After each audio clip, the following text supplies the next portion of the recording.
The lights never flicker here. I had never been in a hospital that was too quiet.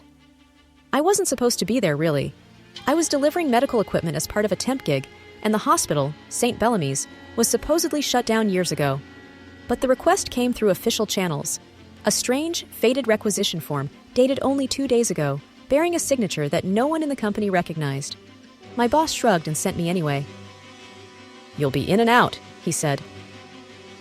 The building stood at the edge of the forest like a forgotten mausoleum, weather-worn, windows grimy, vines creeping up the brick like fingers trying to reclaim the dead.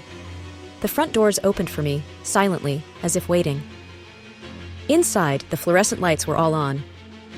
That was the first thing that felt wrong. The power should have been shut off long ago, and yet every hallway was bathed in pale, buzzing light. But the strangest part? The lights never flickered. Not once. Not a hum, not a pulse. Just this unnaturally steady glow that made the entire place feel fake. Like I was standing on a movie set of a hospital, not in the real world. No reception desk, no staff, no patients. Just light. I wheeled the dolly of equipment deeper inside, calling out. My voice echoed too far, as if the hospital were much larger than it looked from the outside. The air felt heavy, still, like it hadn't been disturbed in years. And yet, no dust. As I turned a corner, I noticed something chilling. Each hallway had fresh footprints on the floor, bare feet, adult-sized, leading ahead of me, deeper into the facility. I should have left, but I didn't. Something compelled me forward, curiosity maybe, or something else. Room 313. That was the room listed on the form. I stopped outside its door.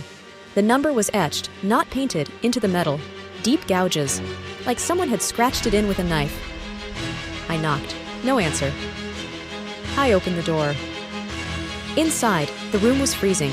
The walls were lined with mirrors, dozens of them, some tall, others small, none matching.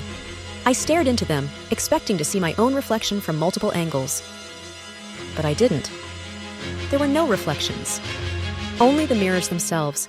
Each one showed the same thing. A man, pale, thin, wearing a hospital gown, standing completely still. His head was bowed, but I could feel his eyes watching me from within the glass. And then, one by one, the mirrors began to fog up from the inside.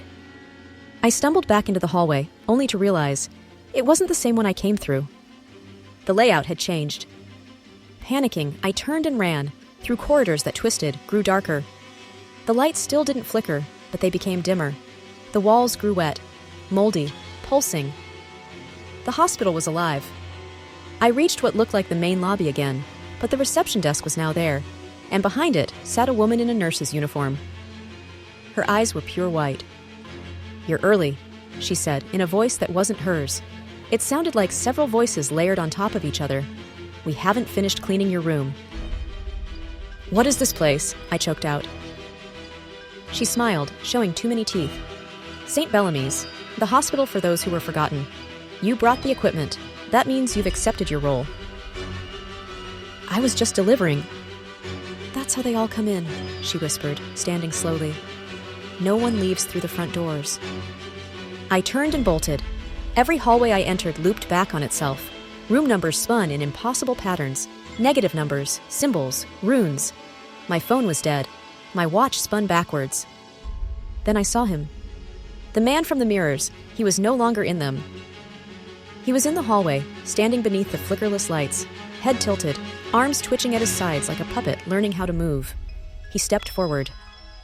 And every light burst at once. Darkness. In that moment, the silence ended.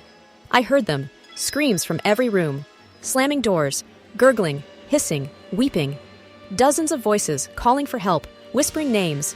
Some screamed in languages I didn't understand. Some just moaned in endless despair. I hid in a janitor's closet. Hours passed, or minutes, or days. Then the lights came back on. The hospital was empty again. Except now, I was on the other side of the mirrors. Watching. Waiting. And if someone new enters room 313, I'll be there. Just like he was. Smiling.